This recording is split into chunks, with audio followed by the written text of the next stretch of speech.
Shalom Uvracha, everybody. Thank you for being with us.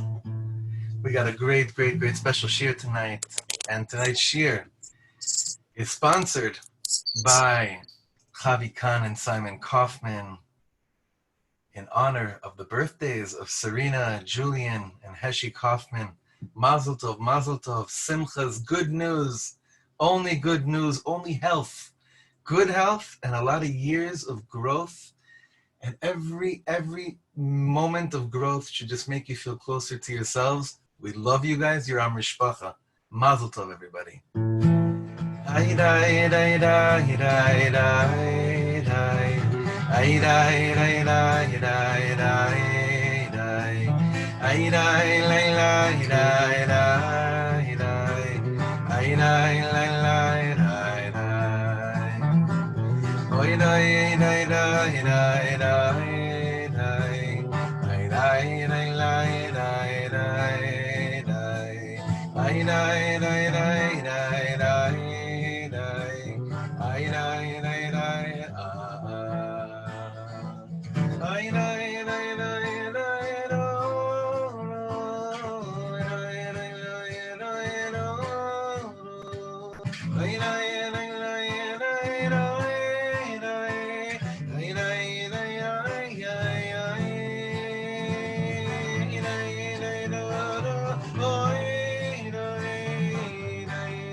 Happy birthday once again, Serena, Julian, and Heshi Kaufman. Happy birthday at Mave Esrim. We love you guys. Thank you to Chavi and to Simon. Can't wait to see you guys again really soon. Be'ezrat Hashem. In good health. That's the key. Just in good health. Be'ezrat Hashem. Chevra, what did Rebbe Nachman look like? What did he look like? On the one hand, we would love to have a picture. We would do anything to have a visual of what Rebbe Nachman himself looked like. And on the other hand, the fact that we don't have a photo, we don't have a drawing, we don't have a portrait, leaves the mystery that much more mysterious and leaves room for the imagination to go wild. There are certain hints in the writings of Reb Nassan as to what Reb Nachman looked like. We know he was a gingy. We know he had like not a very long beard, very skinny, very like a scruffy little gingy beard, pants. But more than that, what did he look like? So tonight, or this afternoon, wherever you are, we're going to be learning based on Sichot Haran, Rebbe Nachman's Sichot Haran. We're going to be learning what Rebbe Nachman looked like at certain moments in his life. And it's going to be, I found it to be just really helpful into just painting a much clearer picture. And the way that we learn about almost anything is through the Rebbe's Torahs, the Rebbe's teachings. So it's a very, I'm very excited about this. And we're going to be learning about 2 different instances of when Rebbe Nachman looked, what he looked like in 2 different times. All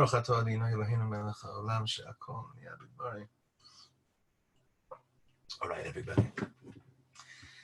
So the first thing that you're going to be seeing in front of you is something from what's called Sefer Hamidot. Sefer Hamidot, Rebbe Nachman's book, which he lists, he goes through tons of different midot, and they're short to the point teachings on different topics. Rebbe Nachman opens up by saying something very, very strong. We're in Sefer Hamidot under the concept of busha. Busha. Mi she'en lo busha, whoever does not have busha, beyadua shelo amdu raglei avotav al har Sinai. Rebbe Nachman says everybody knows that if one does not have busha, if one does not have the attribute of busha, which we will be learning about, taking our time with that this evening, it's known that if that's not something that you have, your parents were not on Har Sinai.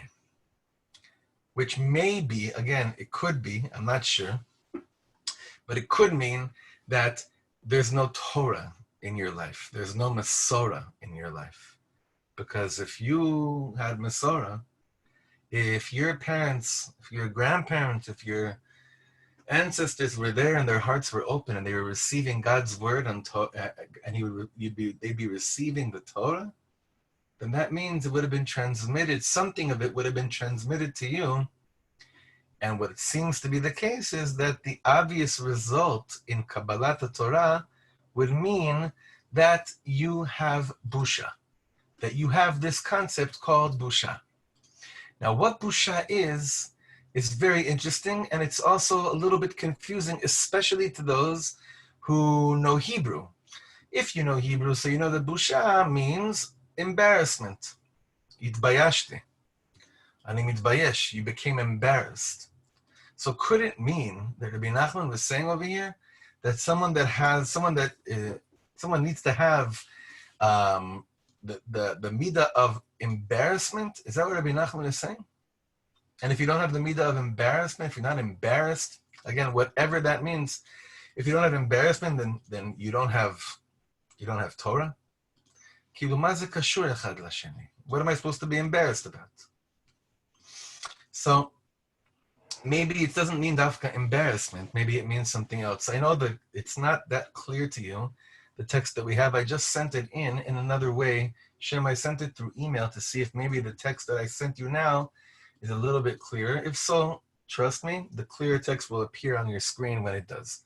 But let's say for a second that busha means embarrassment. Let's see where we can go with this. So Reb Nassan says in Likutei Halachot, Birkat HaPerot, hey. Again, it seems that to receive the Torah, a prerequisite of receiving the Torah is the midah of busha.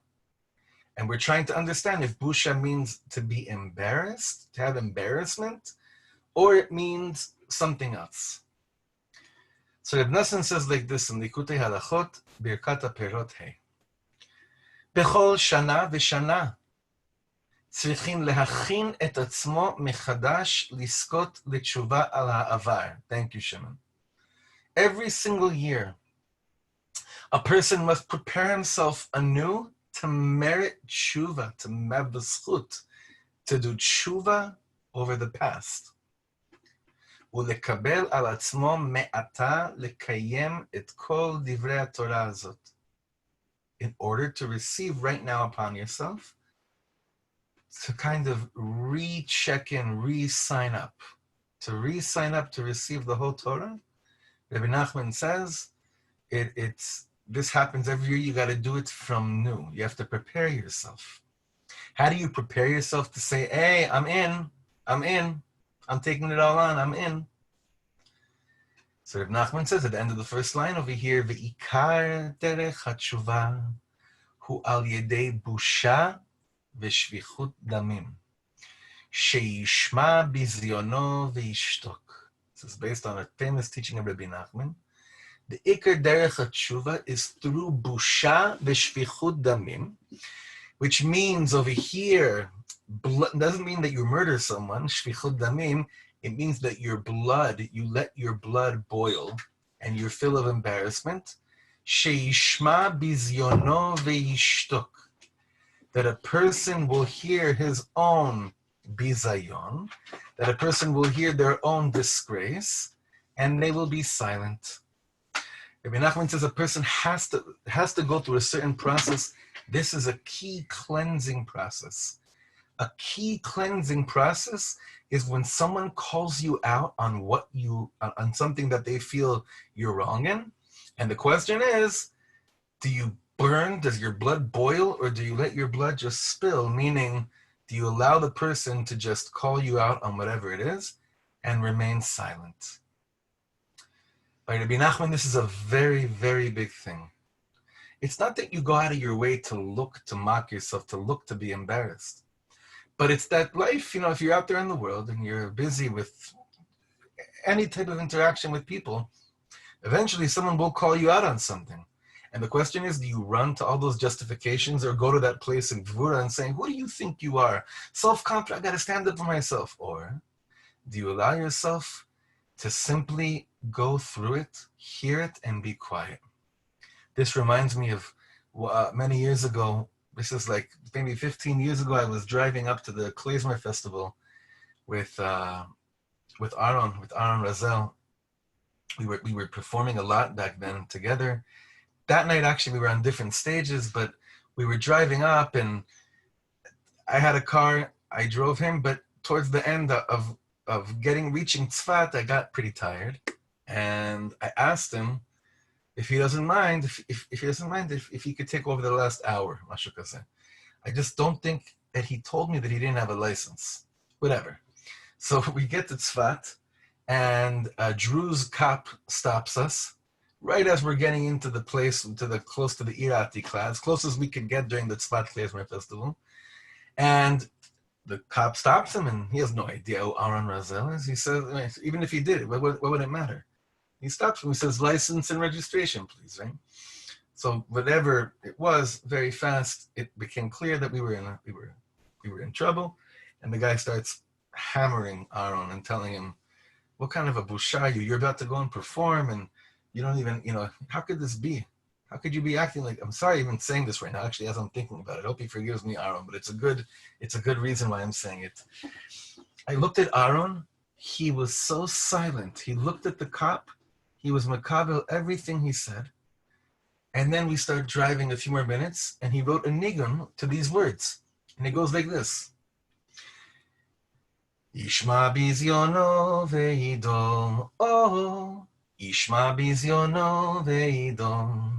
A person hears his own disgrace, and he remains silent. He made a nigun out of this teaching from Rebbe Nachman, that when a person has the opportunity to cleanse himself by being embarrassed over what he did and being called out on it, and not to let yourself react, this is a big, big cleanser. So it seems that over here, busha does in fact mean that you're embarrassed over your actions. Second line, Ve'im en lo bizyonot v'shvichut damim me'acherim. But if no one ever comes up to you and disgraces you and spills your blood, meaning embarrasses you, צריך לבזות את עצמו ולשמוך את דמו בעצמו ולהתבייש בעצמו על מעשיו. If it's not happening to you, that no one ever tells you that there's anything off with you, then you got to do it to yourself. It doesn't mean over here to self-persecute yourself. It's not the inyan. We're not looking for something to... Reb Noson's not saying over here, okay, make up something and say that you're the worst at it. You want to do tshuva, you could, as much as Rebbe Nachman also says you're supposed to find the nekudos tovos, so there's times over here he says, you can also find the things that you really shouldn't have done, and in order to do tshuva, be mitbayesh on it.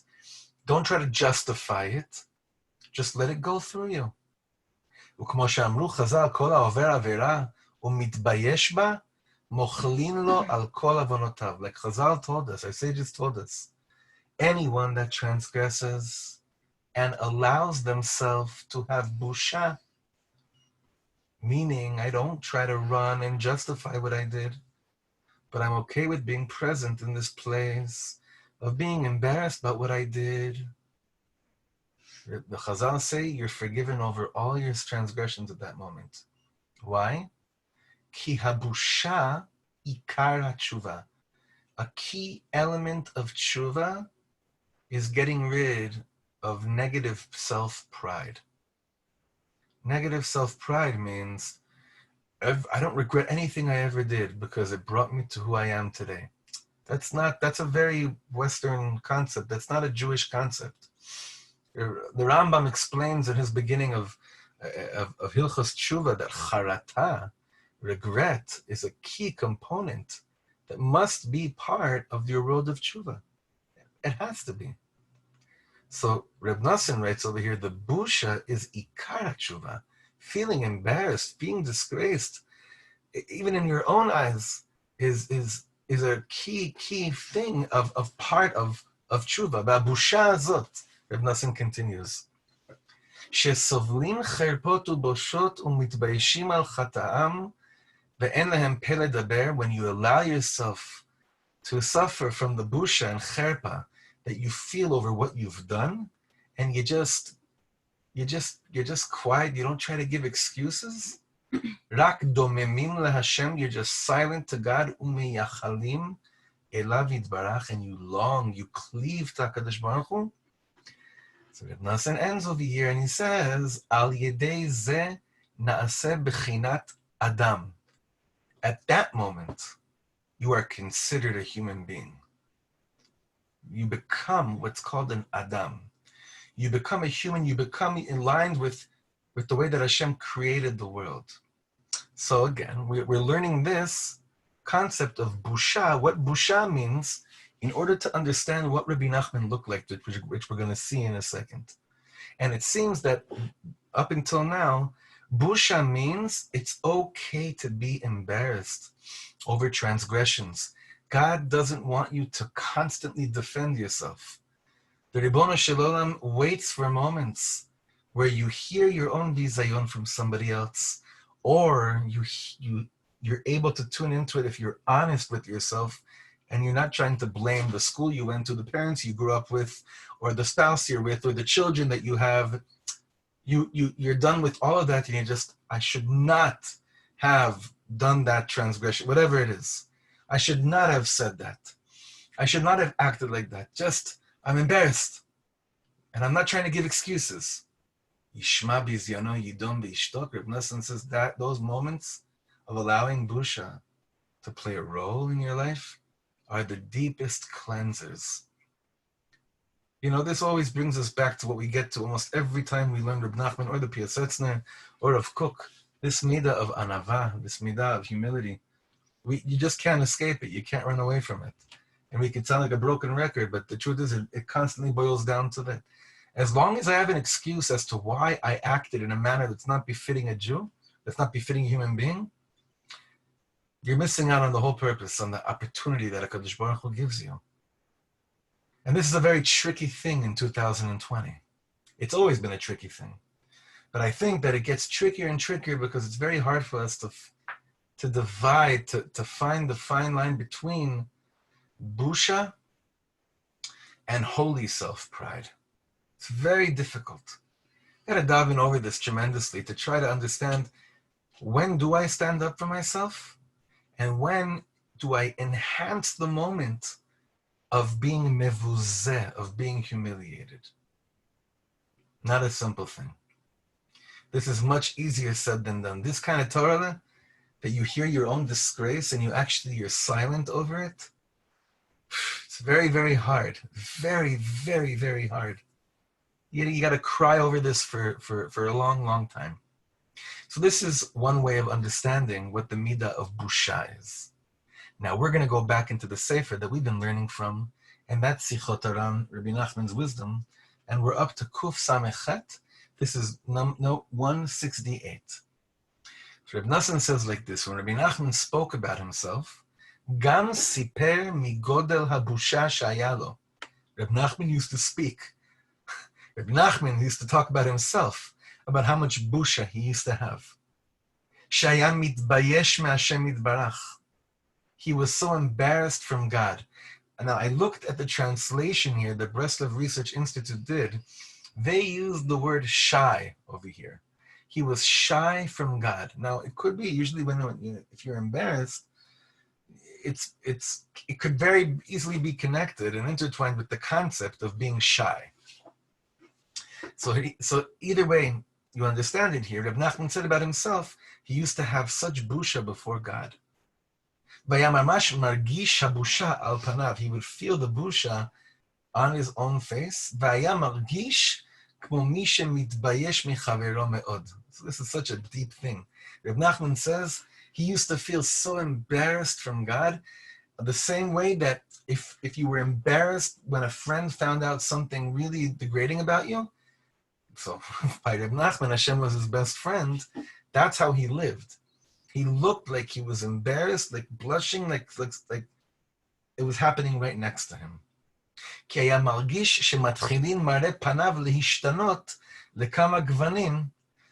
used to feel that his face was changing shades and changing colors. Like when you usually start to blush when you're embarrassed. Mamash bli shum shinui. He felt like this was just happening to him. וכבר נתבאר מגודל הבושה והיראה שהייתה מונחת על פניו תמיד, אשר לא נראה כזאת. Reb Nachman said, we've already discussed in other places, that what was apparent on Reb Nachman's face always was busha ve'yir'ah. Fear, awe, and busha. Interestingly enough, when you take the first word of the world of creation, Bereshit, one of the two words that it forms, there are many different words that can be formed from the word Bereshit, like Bet Reshit, second beginning, or Esh Brit, the fire of the covenant. There are many. So a whole sefer on it once. One of the combination of words that can come out from it is Yareh Boshet. It's also the letters Bereshit. Yareh Boshet. You have Yirah and you have Boshet. You're in awe, and you're always, as much as Hashem is your best friend, you always have this midah of busha. Not necessarily humiliation, but you're shy. You're shy. It's not shy like, oh, he doesn't have any friends. But Moshe Rabbeinu only came to the Olam Moed when he was called.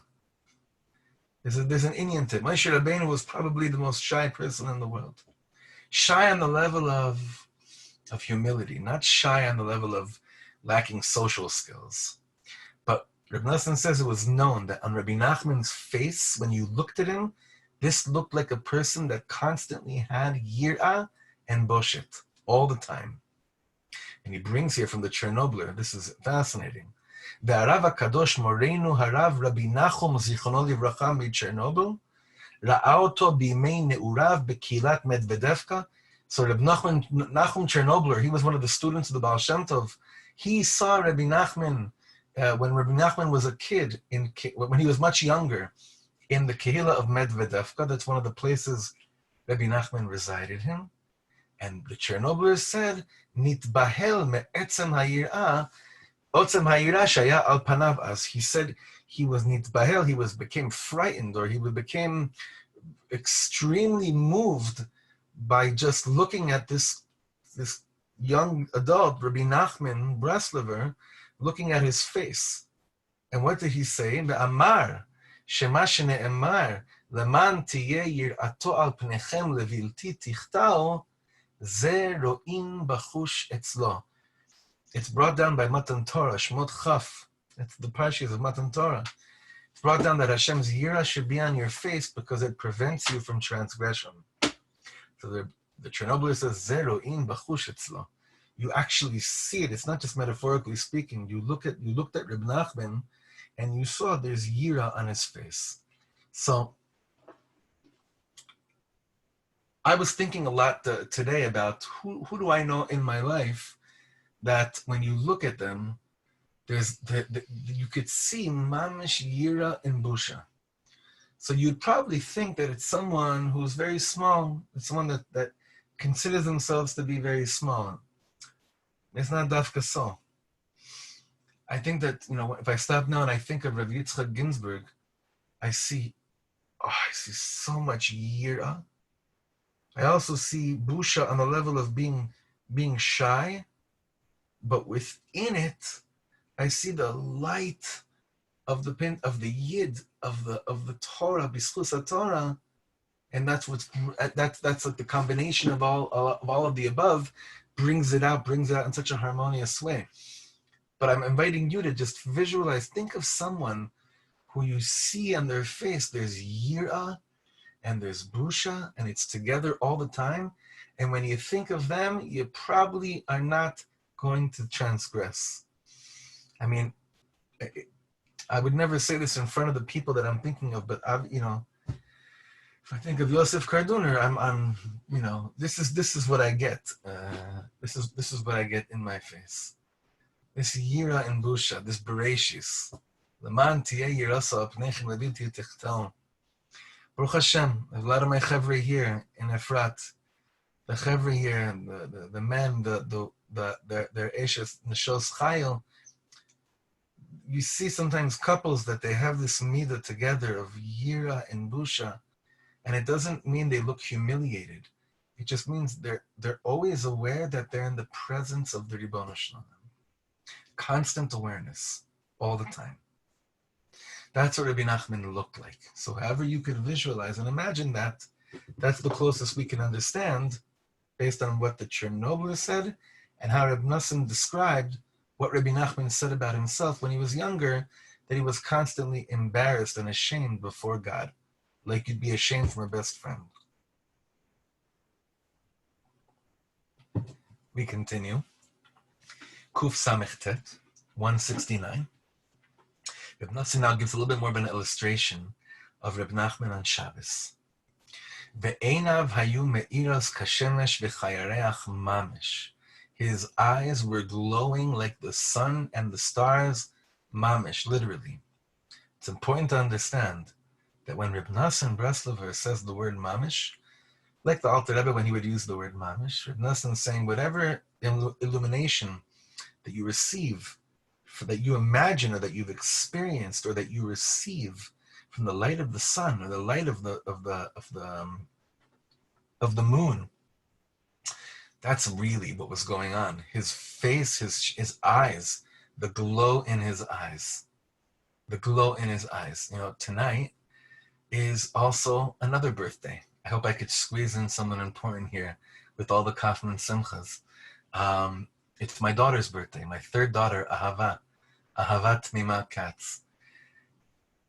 When there's a glow. There's a picture I posted on social media a few months ago of her holding a Likutei Moharan.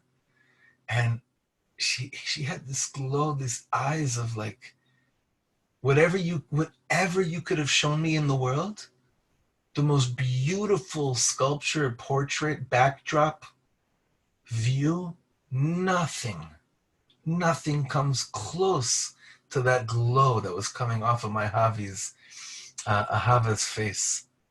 A glow. So Reb Nachman's saying, so I just want to give happy birthday to my Ahava Tamima as well. Ahava Tamima Katz. So she's turning 5 tonight. So ve'einav hayu me'irot kashemesh v'chayareach mamish, Reb Nachman says. We're on Sichos Aran Kuf Samech Tet. Bifrat, when would it really stick out? This glow? B'Shabbos Kodesh. Hayu einav me'irot me'od me'od. The glow that was illuminating from his eyes was just tremendous. Upanav hayu me'irot u'ma'adimot me'od b'Shabbos Kodesh. Reb Nachman's whole face would shine and it would get very red, very much on Shabbos. There was so much intensity. And Reb Nachman says, "Umi shelo ra'a otzem k'tushato v'rishpei shalhebet dvukato b'Shabbos Kodesh." Whoever didn't merit to see how holy he was holding and how much fire there was in his dveikus on Shabbos, v'seder hakidush shelo belil Shabbos im seder hashulchan, and the way that he said kiddush by the Shabbos table, and whoever didn't, and here the nigun shayam mezamer atkinu seudata azamer bishvachim, whoever didn't hear Reb Nachman's nigun azamer bishvachim, ואיך שהיה מזמר שר הזמירס כל מקדש, מנוחה ושמחה, אשס חיל, מעין עולם הבא, whoever did not merit to hear Reb Nachman go through the zmiras on Leil Shabbos, מי שלא ראה זאת, Reb Nachman says, לא ראה טוב מעולם. You never saw good. So he's banking off the lashon of how Chazal used the in Gemara Sukkah, when it says, מי שלא ראה שמחת בית השואבה, לא ראה שמחה מימיו. That whoever didn't see the simcha that took place in the Beit HaMikdash on Sukkot, and Simchat Beit HaShoeva, never saw simcha in the world. He's saying, like I said before about my daughter Ahava, and I'll invite every one of us should feel that with guarding every one of our gifts, all our beautiful, healthy children. Reb Nachman saying over here, you didn't see Reb Nachman at the Leil Shabbos Tish, you never saw light. You never saw glow. Never. Lo ra'at tov me'olam. You never saw it. And specifically, this is brought down in a few places how Reb Nachman, when he would sing Azamer B'Shvachin, you know, I'm going to sing for you a few notes of that nigun that he used to sing, so you get a taste of this, okay? This is a beautiful, beautiful tune, a Breslover nigun. Ay, day, day, day, day, day, day. Ay, day, day, day, day, day, day. Ay, day, day, day, day, day. Ay, ay, ay, ay, ay. Bum, bum, bum, bum, bee, bum, bum. Da, da, da, da, da, da, da, da. Da, da, da, da, da, da. Ay, da, da, da, da, da, da. Da, da, da, da, da. Do, do, do, do, do, do. Da da da da da da. Da da da da da da da. I da da da da. I da da da da. Da da da da da da da. Da da da da da da da. I da di da ma ya ya ya ya ya ya ya. And it goes on and on. Reb Nosson says when Reb Nachman sang this, that's what's called light. That's what's called the shining of the sun and of the moon. We're on the fourth line in Kuf Samech Tet. V'chol mi she'amad az be'oto ma'amad. Anyone that was present there. Haya me'id shelo yeh nireh kazot ad she'bo Mashiach tzidkenu. That until Mashiach tzidkenu comes, there'll never be such light in the world. Ve'ilu kol hayamim dio. And if all the seas in the world were ink, in order to write down what the feelings were and how to describe what that was like, אי אפשר לבאר אפס קצה ועצם היופי והקדושה הנוראה. It'd be impossible to begin to describe the essence of beauty and tremendously awesome holiness, והיראה עצומה ועריבת נעימת וקות הנפלא אז, and how sweet the dveikus was at that moment.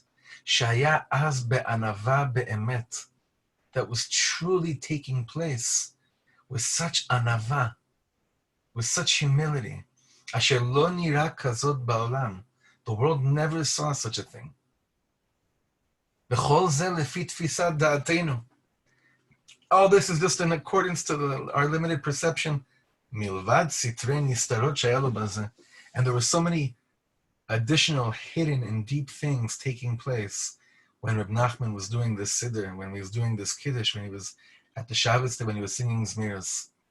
Meaning however we understand it, whatever we understand it to be, and as much as we're illustrating this shining radiance that Rebbe Nachman would be portraying, it's nothing compared to what really was, Rebbe Nassan says. Now, Rebbe Nassan, if he's someone that's usually very, very good at describing what was. The pen was one of his best friends. And even here, he says, I couldn't even explain it to you. Now, this is an important important detail. Kodem HaKiddush, before Reb Nachman began Kiddush on Friday night, Haya notel hakos beyado, he would take the cup in his hand, Vaya omed zman rab im hakos beyado lifnei hashulchan bishtika. He would be holding the becher, he'd be holding the Kiddush cup for a long time, standing before the table, silently. Velo hayu shom'im mimeno ki im ktsat kol ishtokekut. All you would hear emanating from Rebbe Nachman was a little bit of a voice of longing. I don't know exactly what that means. Maybe some kind of a whispering nigun. But Rebbe Nachman says very, very little you would hear. And then he ends off, he says, Ve'ala az lamakom she'ala. He went up to the place that he went up to.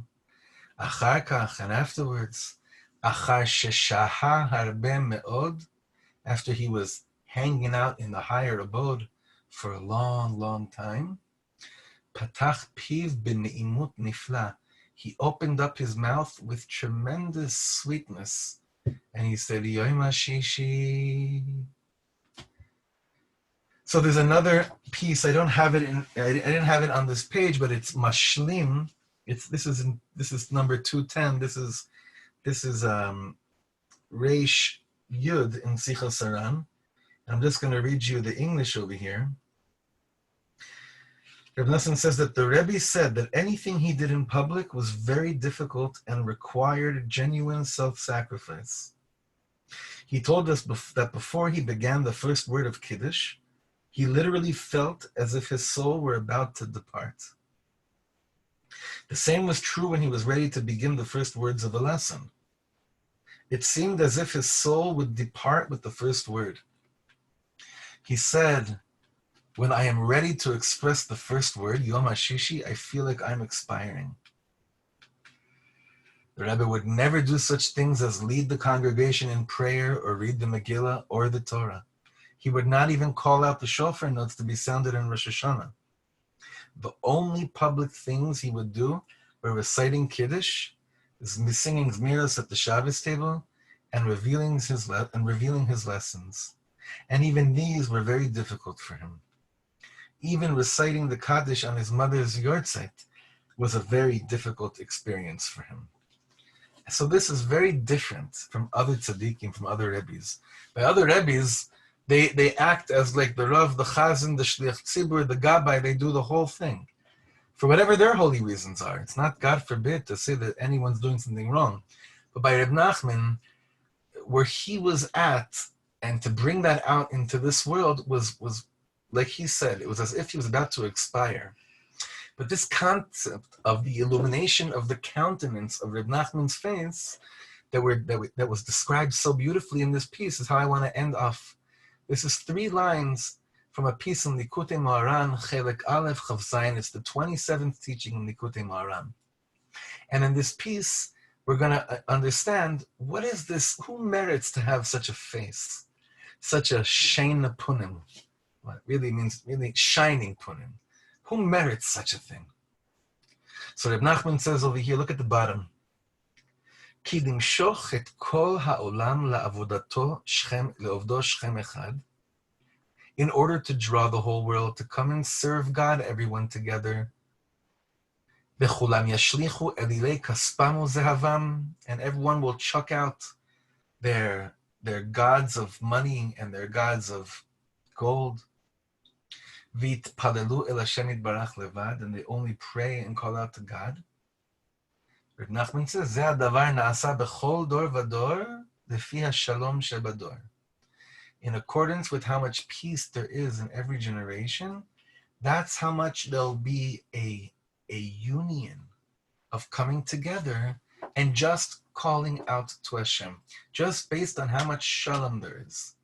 The more shalom there is between people, the more that this concept of, like we say, on Rosh Hashanah Yom Kippur, v'ya'asu kulam aguda achat, la'asot retzoncha belevav shalem, that will actually be doing something holy, all of us together.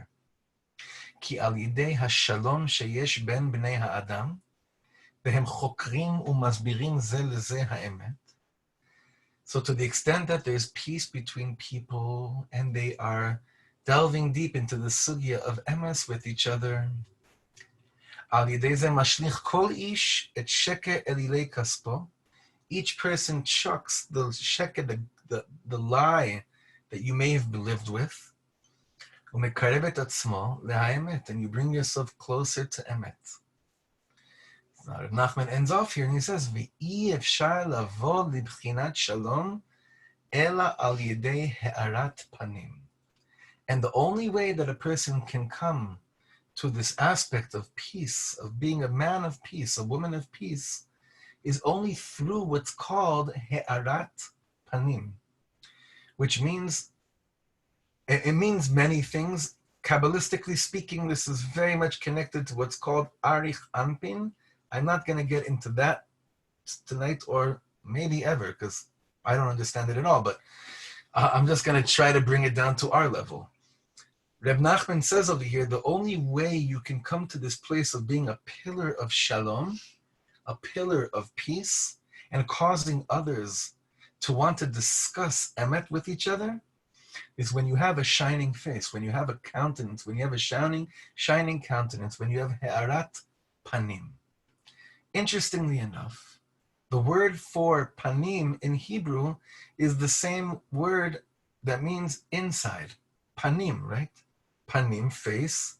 Pnima, inside. Bifnim, pnimius. You know, if your insides are shining, it's contagious. I want to connect everything we learned right now. When your insides are shining, and you get to that shining through the cleansing that we spoke about before, about the Yareh Boshet. When you allow yourself to go through the cleansing of when someone calls you out on something, and even if he's wrong, but you allow yourself to go through that busha, and you have busha before the Ribono Shel Olam, then when you show up Friday night to give testimony that God created the heaven and the earth in 6 days and rested on the seventh day, do you know what happens to you?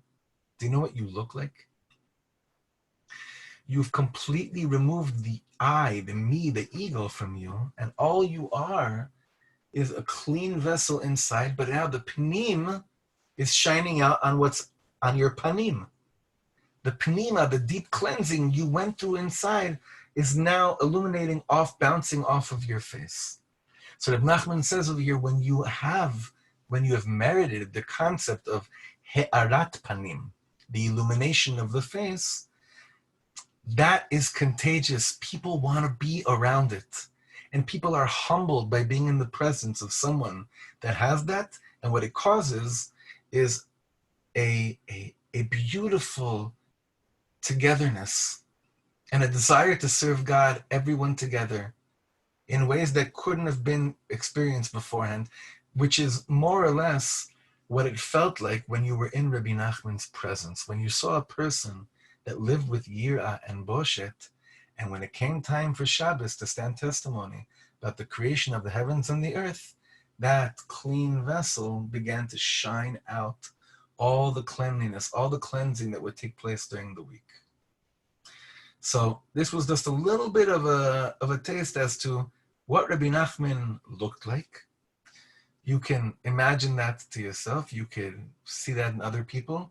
I bless you all, each and every one of you, and me as well, that when our children look at us, that's what they see. And when we look at our children, that's what they see as well. Thank you so much for being with us, everybody. Big happy birthday to the Kaufman clan, to my daughter, to all of us. We should only know good news, and we're continuing with the Piasetzner in the morning. Laila Tov, everyone.